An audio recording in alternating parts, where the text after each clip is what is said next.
Hello guys, welcome back again to Altcoin Indonesia. So di video hari ini teman-teman kita bakalan membahas salah satu project yang sering banget di request oleh kalian semua. Altcoin ini bernama Manta Network. Nah saya tahu lumayan banyak holder Manta Network yang ada di Indonesia, sehingga nggak heran ya kalau misalnya beberapa waktu terakhir banyak yang bertanya dan request untuk pembahasan soal Manta Network di sini. Nah, di video hari ini kita bakal membahas bagaimana update-nya kira-kira untuk Manta Network in terms of price action dan juga data in general. Yang mungkin bisa membantu kita untuk mengawang-awang kira-kira apakah sudah ada perubahan yang positif terjadi ke Manta Network. Jadi, kalau misalnya kalian tertarik, stay tune terus sampai akhir video. Per hari ini, teman-teman, kita melihat Manta Network itu ada di angka 0,22 dolar harganya. Market cap-nya di 95 juta, sedangkan fully diluted value-nya itu ada di 225 juta dolar. Dan sebenarnya, Manta Network itu sudah di-listing di berbagai centralized exchange yang ternama, teman-teman. Yang paling besar pun seperti Binance, Bybit itu sudah ngelisting Manta Network. Di Indonesia pun beberapa centralized exchange juga telah ngelisting Manta Network. Nah, itu tentunya merupakan salah satu hal yang positif ya. Karena begini, teman-teman. Ketika kita melihat misalnya nanti terjadi altcoin season yang lebih gila lagi, maka saya yakin pasti akan ada banyak newbie, para pemain baru yang masuk ke dunia cryptocurrency karena FOMO. Itu mungkin juga alasan bagi sebagian dari teman-teman yang masuk ke kripto, masuknya pertama kali juga mungkin ketika market sedang naik drastis. Sehingga kalian mungkin mendengar dari teman kalian, dari tetangga kalian, mereka berhasil profit sekian, dan mereka membeli token ABCD, sehingga kalian kemudian penasaran dan ikutan untuk masuk dan berinvestasi. Nah, kalau misalnya newbie-newbie seperti itu, tentunya mereka carinya yang paling gampang, yaitu adalah dengan membeli melalui centralized exchange. Maka akan sangat penting kalau misalnya kita melihat sebuah altcoin itu telah di-listing di berbagai centralized exchange yang ternama, yang sudah mainstream seperti Binance, Bybit, dan kawan-kawan. Kenapa? Karena itu memberikan akses buat para newbie yang nantinya FOMO, gitu kan? Nah, jadi itu bisa menjadi salah satu harapan tentunya untuk teman-teman yang merupakan holder Manta. Ketika kita melihat altcoin season terjadi secara overall, ya orang-orang bakalan berlomba-lomba untuk membuka account exchange, dan biasanya ya para newbie kita tahu lah ya, nggak bakalan melakukan riset terlalu dalam dan ngasal beli. Nah, kalau misalnya orang-orang di Indonesia, mungkin Manta tidak lagi asing di telinga mereka gitu. Dan mungkin bisa menjadi salah satu pilihan bagi mereka untuk membeli, dan itu tentunya bisa menjadi salah satu katalis untuk kemudian membuat Manta Network naik. Ya meskipun tidak ada garansi teman-teman, tapi at least Manta Network mempunyai satu kelebihan, itu adalah telah di-listing di berbagai centralized exchange ternama. Nah tapi, kalau kita bahas dari segi datanya sendiri, apa yang terjadi secara overall di belakang layar untuk Manta Network? Nah ini mungkin sangat penting untuk teman-teman ketahui jika kalian masih memiliki conviction terhadap Manta Network dan pengen menjadi holder jangka panjang. Nah, yang pertama, kalau kita lihat dari sisi TVL sendiri atau Total Value Lock, Manta Network itu punya TVL sebesar 20 juta dolar. Which is itu adalah angka yang sangat kecil, teman-teman, jika kita bandingkan dengan L2 lainnya. Padahal, kalau misalnya kita perhatikan di Maret 2024 kemarin, TVL Manta itu sempat menyentuh ke angka 667 juta dolar. 667 ya teman-teman. Dan sekarang kita berada di angka 20 juta dolar. Jadi penurunannya signifikan banget dari sisi TVL-nya. Bahkan sempat menyentuh ke belasan juta dolar sebelum pada akhirnya kita start untuk mengalami sedikit peningkatan. Di sisi yang lain, kita juga melihat Manta Network sepertinya kesulitan gitu ya untuk bisa menciptakan revenue. Mereka hanya selama 24 jam terakhir ya, ini data per saya record di sini, chain revenue-nya hanya 41 dolar. 41 dolar, teman-teman. Jadi bayangkan teman-teman membeli sebuah perusahaan, company gitu ya, yang valuasinya hampir 100 juta dolar, tapi perharinya cuma bisa generate 41 dolar dalam bentuk revenue. Tentunya itu bukan sebuah data yang pengen kalian lihat kalau misalnya kalian merupakan investor. Nah, sebagai konteks, tentunya hal ini sewaktu-waktu bisa berubah ya teman-teman. Kalau misalnya Manta Network nanti membuat sebuah gebrakan yang kemudian misalnya membuat banyak orang tertarik untuk masuk ke networknya dan memakai Manta, yaitu kemudian bisa mengubah data ini yang mungkin chain revenue-nya bisa kembali naik, TVL-nya bisa kembali naik, Dan itu akan tentunya tergambar juga nanti dari segi harga. Tapi kalau kita lihat beberapa bulan terakhir, mengenaskannya tidak ada perubahan yang berarti, teman-teman. Dari awal tahun 2025 bahkan hingga dengan sekarang, kita melihat Manta Network itu bukannya mengalami peningkatan secara TVL, tapi justru penurunan. Meskipun kita melihat beberapa waktu terakhir, secara overall altcoin itu mendapatkan momentum. Tapi Manta Network sepertinya belum kedapatan cipratannya sama sekali gitu. Jadi dari sisi data pun, harus dengan berat hati saya sampaikan, tidak terlihat terlalu baik untuk Manta Network. Tapi kita tahu teman-teman, namanya market cryptocurrency kadang-kadang itu bisa tidak rasional gitu, atau irasional. Kadang-kadang ada sebuah project yang out of nowhere bisa meroket 300, 400, 500%. Tapi kita kan nggak bakalan tahu ya, project mana yang bakalan mendapatkan gain seperti itu.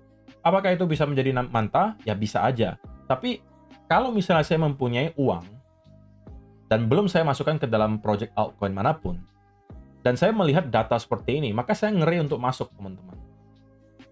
Oke, karena dari sisi fundamentalnya untuk sementara tidak terlihat terlalu baik. Di sisi yang lain, kalau kita bahas pure dari segi chart sendiri, ya sebenarnya juga tidak jauh berbeda ya. Kenapa? Manta yang awalnya sempat menyentuh ke kurang lebih area $4 atau $4,5 bahkan, itu sempat drop kurang lebih sampai 0,16 kurang lebih ya. Itu adalah penurunan sebesar 96%. Yang bisa dikatakan bahwa itu adalah mungkin bukan sesuatu yang positif untuk teman-teman yang membeli mungkin di sekitaran area $3, $4, atau $4,5 bahkan. Saya rasa 4,5 mungkin agak jarang ya. Yang banyak itu mungkin di bawah $3. Tapi pun kalau misalnya teman-teman membeli katakanlah sedikit lebih telat, misalnya membeli di 0,8 di sini, itu pun kalian masih sekarang drawdown sebesar 72%. Tentunya adalah drawdown yang sangat masif, teman-teman. Dan per hari ini, sayangnya ya, secara weekly chart pun, ya kita nggak bisa pungkiri, Manta Network itu masih dalam keadaan downtrend. Kita masih terus membentuk yang namanya lower low dan juga lower high. Ya kan? So, teman-teman, yang mau saya sampaikan di sini adalah kalau misalnya teman-teman sampai dengan saat ini masih menjadi holder dari Manta Network, maka mungkin harus sedikit banyak menggeser ekspektasi kalian gitu ya. Dari yang awalnya mungkin kalian expect Manta bakalan ke $10, ke $15, itu mungkin harus sedikit kalian kurangi ekspektasinya. Selama data yang tadi kita lihat tidak berubah dan juga selama weekly chart tidak memberikan indikasi bahwa Manta Network berada di area uptrend atau telah break dari bearish trend-nya. Nah, untuk bisa break dari bearish trend-nya, masih ada PR yang sangat besar bagi Manta Network, teman-teman. Apa PR-nya? Yaitu adalah kita masih harus break di atas area $1,3, teman-teman. Itu baru bisa kita katakan secara teori kita telah berhasil untuk break dari structure bearish. Kenapa bisa seperti itu? Karena di weekly chart, kalau misalnya kita perhatikan, ini adalah area lower high terakhir, teman-teman. Oke? Ini saya expect atau saya asumsikan adalah satu wave langsung di sini. Dan kita wajib untuk bisa breakout di atas area lower high terakhir. Untuk secara teori, break dari struktur bearish-nya. Dan itu adalah tugas yang sangat amat tidak mudah, teman-teman. Karena kalau kita ukur dari sini, area lower high terakhir itu ada di 492% di atas harga sekarang. Yang apakah mustahil untuk dicapai? Tentunya tidak mustahil. Tetapi perlu banyak sekali effort menurut saya untuk bisa mendorong sampai ke area tersebut. Ya mudah-mudahan ya ada update positif yang kemudian membuat Manta Network kembali dilirik oleh para investor dan kita bisa melihat price action-nya kembali positif. Saya juga sangat mengharapkan hal tersebut terjadi supaya teman-teman yang mungkin sangkut itu at least bisa break even atau pada akhirnya mendapatkan profit. Tapi sebelum hal tersebut terjadi, teman-teman, maka akan sangat sulit bagi saya untuk membayangkan Manta Network bisa mendapatkan momentum yang terlalu signifikan. Sekalipun, kalau misalnya kita berhasil untuk break dari area 0,33 di sini, yang menurut saya akan menjadi PR pertama ya, bagi Manta Network. Kalau misalnya kita berhasil clear di atas area ini, ini bisa membawa potensi bahwa in the short term, kita telah memvalidasi yang namanya double bottom. Yang artinya kita berpotensi untuk mendapatkan rally kalau misalnya secara teori targetnya adalah seperti ini. Kurang lebih sampai ke area 0,76 dolar. Ya tentunya kalau teman-teman membeli baru dari sekarang itu adalah sesuatu yang tidak terlalu buruk ya. Karena itu berarti potensi kurang lebih 200% gains dari sini. Tapi kalau kalian beli dari sini, menurut saya cenderung sangat spekulatif. Kenapa? Karena berarti kalian asumsikan bahwa ini sudah merupakan bottom atau ini sudah merupakan valid double bottom. Padahal belum, teman-teman. Kenapa? Karena secara teori, double bottom itu baru akan tervalidasi ketika area neckline-nya telah berhasil kita tembus. Sedangkan kita sekarang masih jauh di bawah neckline-nya. So, kalau misalnya kalian masuk dari sini, berarti kalian sekedar asumsi. Dan itu tentunya tidak terlalu bijak untuk dilakukan. Jadi, kalau misalnya teman-teman yang belum punya posisi dan mungkin tertarik gitu ya untuk building position, maka saya secara pribadi mungkin akan memberikan pendapat bahwa lebih baik menunggu ketika kita berhasil clear di atas area 0,35 di sini. Untuk at least di weekly chart, kita ada dukungan gitu ya, ada dukungan, ada sokongan, support yang bisa menahan harga manta untuk kemudian kita kembali breakout ke atas. Ya kan? Sama aja dengan kalau teman-teman lihat di sini.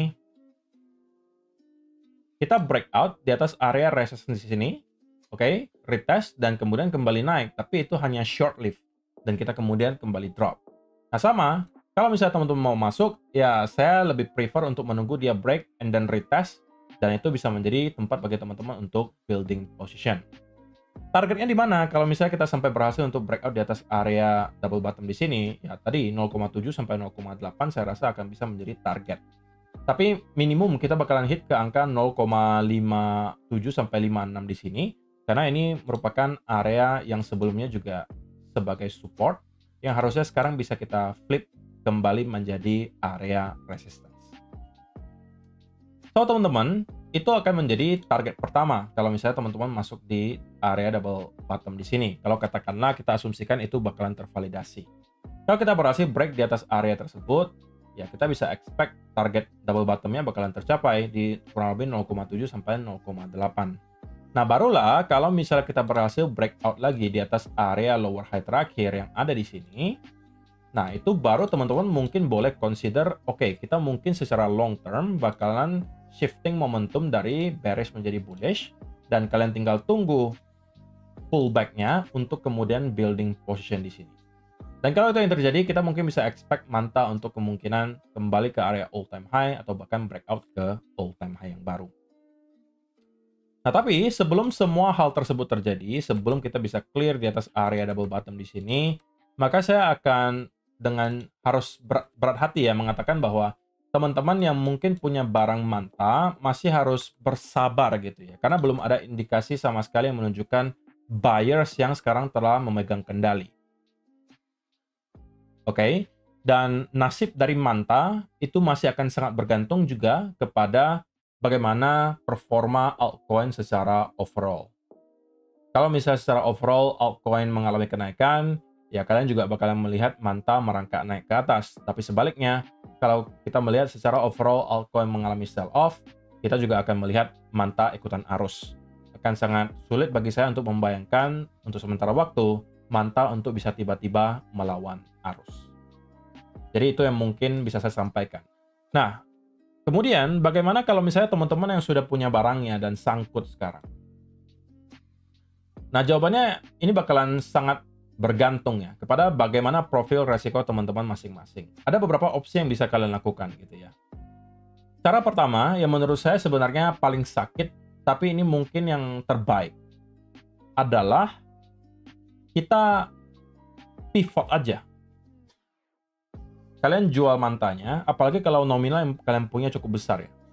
Jual aja, kemudian kalian pivot ke project-project altcoin yang secara jelas itu sedang mendapatkan momentum dan berada di keadaan uptrend. Oke? Contohnya, Ethereum. Apalagi ada Pengu, ya kan? Kemudian ada apa lagi? Ada XRP, ada HBAR. yang kita lihat secara struktur itu terlihat bullish. Pilihannya ada beberapa. Enggak beberapa sih, ada cukup banyak sebenarnya. Tapi itu beberapa yang saya sebutkan barusan yang pernah kita bahas di channel ini. Itu bisa menjadi opsi pertama. Teman-teman pivot, jual mantanya, atau kalau misalnya kalian merasa, kok kalau saya jual di sini, takutnya tiba-tiba manta naik, saya nyesal kok. Ya udah, jual aja sebagian, oke, katakanlah 50%, shifting ke project yang memang lagi punya momentum, dan sisain sebagiannya di manta. Jadi, kalaupun nanti mantanya naik, kalian masih mempunyai barangnya, tapi kalau nggak naik, kemungkinan besar ya kalian bisa recovery sedikit dengan adanya project altcoin yang kalian pegang yang sedang mempunyai momentum. Oke? Senario kedua, teman-teman kalau misalnya memang hardcore manta network gitu, memang manta holder sejati dan tetap mau hold, maka saran saya adalah adjust sedikit ekspektasinya. Oke? Kalau misalnya sampai dengan nanti kita sudah melihat ada indikasi bull cycle di crypto telah berakhir, tapi manta masih stuck di range misalnya 0,5, 0,6, atau 0,7, jangan punya harapan yang berlebihan. Kalian mungkin bisa take profit antara di sekitaran 0,5, 0,7, atau 0,8. Dan ini akan sangat bergantung ya dengan bagaimana kondisi market secara overall. Jadi intinya gini, kalau kalian tetap mau jadi holder, ya udah kalian pantengin aja kondisi market altcoin secara keseluruhan.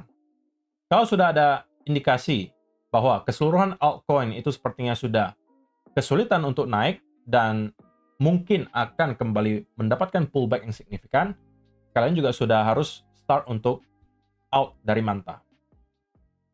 Dan mungkin membeli lagi ketika pullback terjadi. Jadi kalian harus mainnya lebih smart sekarang, kalau misalnya punya barang.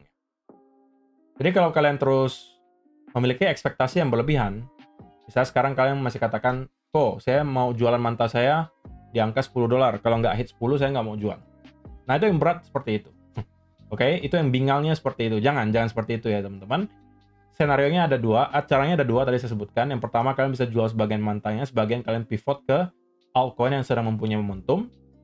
Yang kedua, kalau tetap kalian mau jadi holder di manta, ya udah kalian pastikan kalian memiliki ekspektasi yang terukur.